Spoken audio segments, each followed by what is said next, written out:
What's going on, YouTube? Metal Complex here, and today I'm going to be talking about the top 5 knives that I would pick if I only had $1,000 to spend. No, the Rat 1 is not one of those knives. It's just a placeholder while I talk. Earlier on this week, Slicey Dicey tagged me in the original video, which he did leave as an open tag, so I urge other people to do this if they want. But he specifically named me, and I appreciate that. Thank you very much. I thought that sounds like a lot of fun. He threw a curveball in there, though. He said you have to at least spend $900. That stops me and other people from just picking 5 budget knives and we have to put a little bit more thought into it.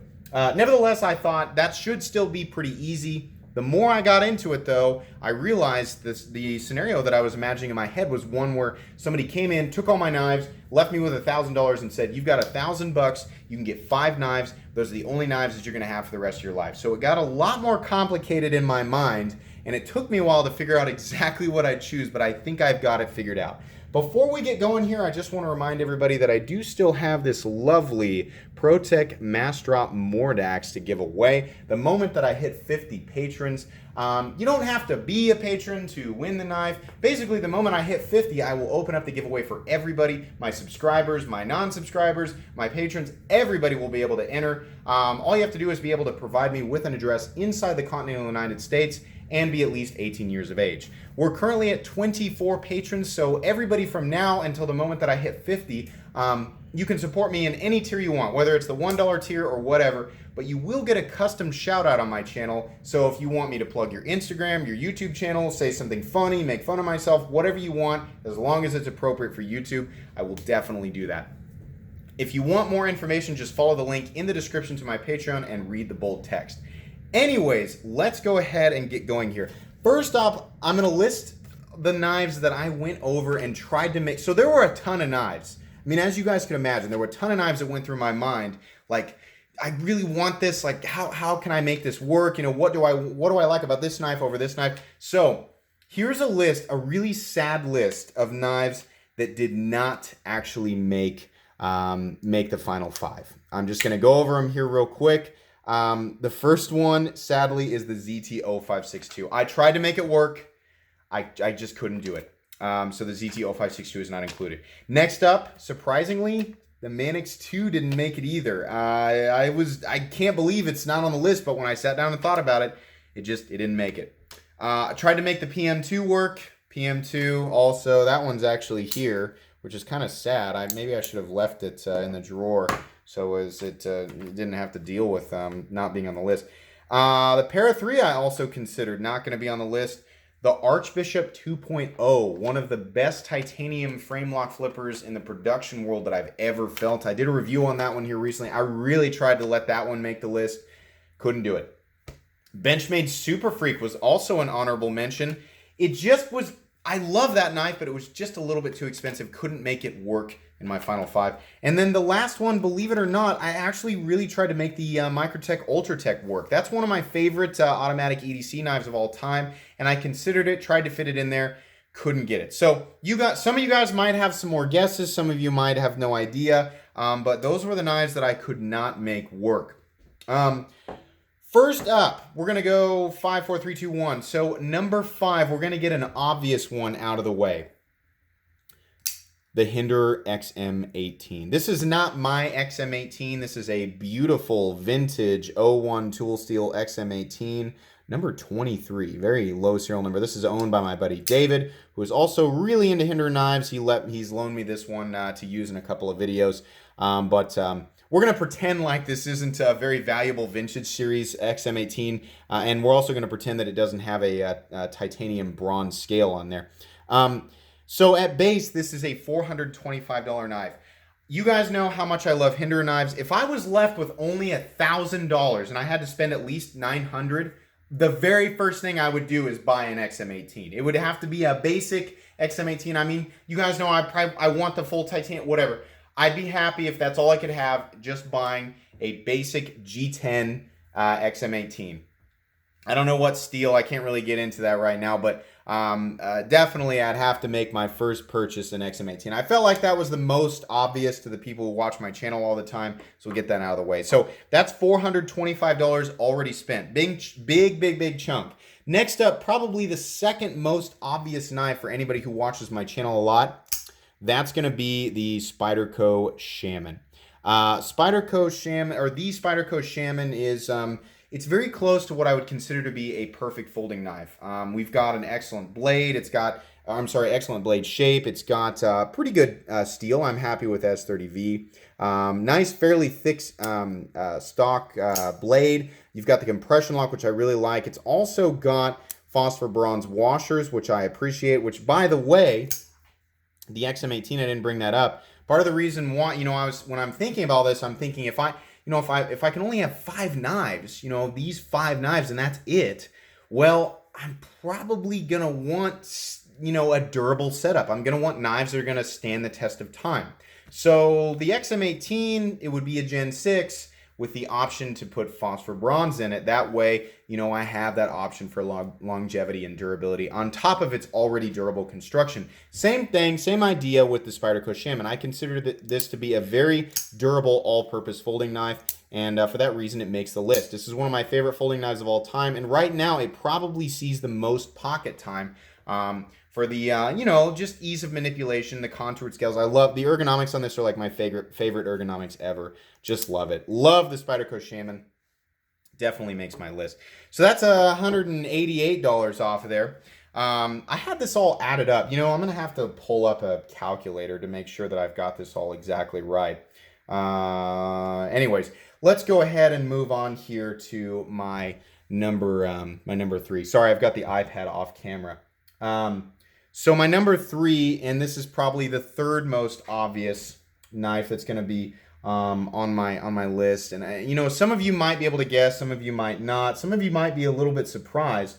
But the third knife that's going to be on my list is the Doug Ritter RSK MK1 G2. This probably sees the second most pocket time of any knife that that I've got in my collection right now, and it's because this knife is everything that I wanted all the different versions of the Benchmade Griptilian to be. Even the one that was originally a collaboration with Doug Ritter himself, it just, nothing was ever really quite there, you know? And then Doug Ritter teamed up with Hogue to make this just perfect version of it. I love this knife. Now I know what people are thinking. They're like, you've got 5 knives for the rest of your life, or the way that you're thinking of this, and you're going to choose a knife with Omega springs. You know, when it comes down to just ease of manipulation and just having like an ideal blade shape, an ideal ergonomic design, an ideal steel, I would say the only potential flaw with this knife is the fact that it has Omega springs. If those don't fail, then this is next to a perfect folding knife. This is why this knife is the point of diminishing returns to me, because for the money, yeah, I don't think there's a better knife out there. I honestly don't. I think, like, as far as like maxing out the utilitarian benefit or the potential utilitarian benefit from a knife for your money, it's got to be this. And that's why I had to squeeze it into my list, because it strategically made other knives work for this list. So that's going to be my number 3. $153 there. Next up here, I gotta figure out how to calculate this. I know that I'm under 1,000. You guys can do it there in the comments section. This will probably come as a surprise to people, and I don't think I cheated with this one. You know, watching Slicey Dicey's video again, you know, I can only have 5 for the rest of my life. So, you know, I had to think like, well, what about circumstances where, you know, I've got to use something and all I have to choose from are my knives, you know, my only tools that I have for all the tasks that could be thrown at me. You know, I don't know. Maybe that circumstance is unrealistic for the original parameters set by this, but the way I was thinking of it is, what if I need to use a knife for something that's going to require, you know, more durability than what would come with a knife with a pivot in it? So I thought I might need to choose a fixed blade. Given that the SE3 has ergonomics that are extremely similar to both the Spyderco Shaman, lay that down there so you can see, and the Hinderer XM18, lay that down there so you guys can see. The SE3 is absolutely my favorite fixed blade on the planet. You guys can see there. I mean, look at these knives, right? They're all about 8 1/4 inches. They all have basically the same ergonomic lines. I mean, it's no wonder why, for a fixed blade, I prefer the SE3. Plus, this particular version is G10 with a glass breaker, with this heavy duty, coating on here on this 1095 blade. This would be the knife that I would reach for if something came along, some task came along where I needed something a little bit tougher than a folding knife, and it's like, I'm sure you guys are thinking like, what? You couldn't get some of those other knives on the list, but you got the SE3 on there? Listen, I went over this a million different ways, and as far as like, if you think about doing this for yourself, it's difficult when you think about, a lot of times I came down to 4 knives and I would have one in my head and I'd be over by $12 and I'd be like, no matter what way I do this in my head, I just can't squeeze this knife in there. So, by Slicey Dicey setting the original rule where you had to spend at least $900 but no more than $1,000, that makes it tough. For some people, it might make it easy, but for me, it made it tough, which is why I read off that list of knives that didn't quite make it. But if I'm being honest with myself, yeah, the SE3, like the other knives, is a form of perfection in my head, and I consider it to be an ultimate tool, an ultimate utilitarian tool. It brings me joy, but it's also incredibly useful, and I think I might enjoy having a fixed blade in a scenario where I could only have 5 knives. Okay, we're down to number 1. And if you guys have kept track there, which, by the way, you can get this exact model of SE3 on Blade HQ for $118, including the sheath. That's what I'm basing this on, by the way. Everything that I've got here on this list, I looked up the price on Blade HQ to make sure that I had one source to add up all the costs so that it would make sense and everybody could go check. I mean, if you're watching this 2 years in the future, then I have no idea. If you're watching it the day after I uploaded it, then it's accurate. So you guys know I don't have a lot of money left, right? And you're thinking, what on earth could he possibly choose? It can't be the Manix 2.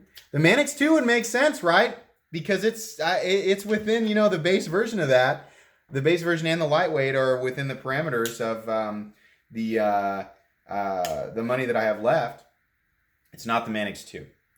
I wanted to choose a knife, the final knife. Of course, I wanted it to be dramatic, make this video worth you guys watching all the way to the end. I wanted to choose a knife that I was getting the maximum utilitarian benefit from for the money that I had left and the maximum amount of durability for a folding knife. Now, for some of you, that's going to maybe give a hint there, but I'm hoping that most of you are still confused. But the knife that I chose is the final knife, the number 1 knife that gets me right there to, what is it? I think it's somewhere between $970, $980, $990. You'll have to do the math for me. The Cold Steel American Lawman. Now, you can get this knife for as low as $80 in some places and higher in some places. I believe you can get this exact version, which is G10 and S35VN, does it say there? On Blade HQ for about $95. When it came down to it, when I tossed it around in my head and I thought, between the Manix 2, because the Manix 2 almost made it, between the Manix 2 and the American Lawman, I love the Manix 2. It's one of my favorite knives ever. But in my mind, I thought, as much as I come down on Cold Steel fans for just constantly, anytime I say anything in regards to a lock being strong, I get like, a million gallons of verbal rain from the Cold Steel knife fan community going, the Triad lock is the strongest lock in the world and you'll never need it, And as much as that, as annoying as that is, I can't deny that it's a great lock. And in a scenario where I would only have 5 knives, I have to consider durability. I have to consider situations like that because these knives would have to last me the rest of my life. And maybe I'm in a situation where I need incredibly durable folding knives. I don't know. I have no idea. This is a hypothetical, fantasy situation. I have no idea. But when it came down to it, I love the Manix 2, but I consider the American Lawman to be a more durable knife. Plus, it has the ergonomics that I like. Take a look at the lines there. And once again, let's compare it with the Spyderco Shaman. That's, as to be expected, same ergonomic lines. How about the Hinder XM18? Same ergonomic lines. And since we've got the SE3 out here, again, same ergonomic lines. The only knife that doesn't have the exact same ergonomic lines is the Ritter Hogue. But it's kind of a blank canvas when it comes to ergonomics, so I appreciate it for that. But in any case, I mean, that's that's definitely my reasoning there. It fit into the price slot that I had left because I wasn't going to say no to any of these other knives. It also was probably the most durable choice for that price range. I don't know that you can get a more durable folding knife for under $100. I honestly would be, I would be shocked if somebody could, give me evidence of a folding knife that is more durable than the American Lawman at under $100. I think the American Lawman's got it there, so I had to include it. So, guys, that was a lot more stressful than I thought it was going to be. Thank you, Slicey Dicey, for including me in that. I'll go ahead and lay the knives out here, my choices from 5 to 1.